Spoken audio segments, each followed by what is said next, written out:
across the Deep South. Buried secrets coming to light a century later.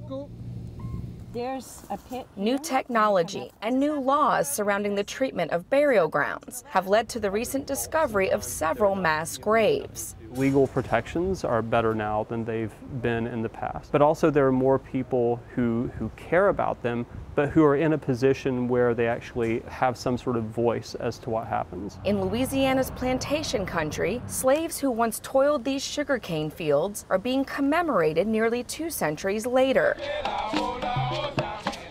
Hundreds attended a ceremony held on property owned by Shell after the oil giant discovered burial grounds of more than 1,000 slaves. See, the burial grounds are inside the wooded area, and you can see the buffer zone that we are maintaining. Working with the community, Shell paid to have the sites preserved, even installed historical markers. But it's not just slaves turning up in mass graves in the Deep South.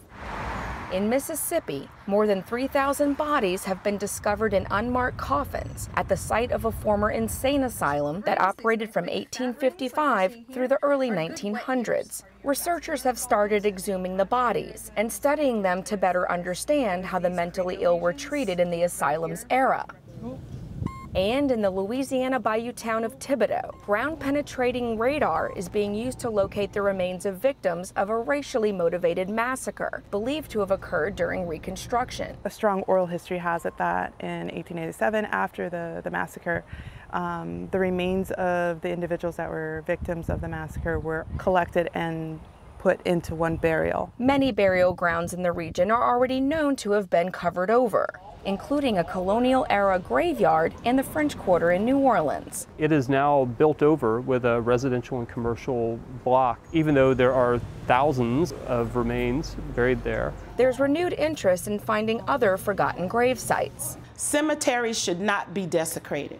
I don't care who they are, who the people are. We should, as Americans, have more respect for the people who have passed on. Each new discovery, a chance to preserve history and uncover more of the past. Stacey Plaisance, The Associated Press, Thibodaux, Louisiana.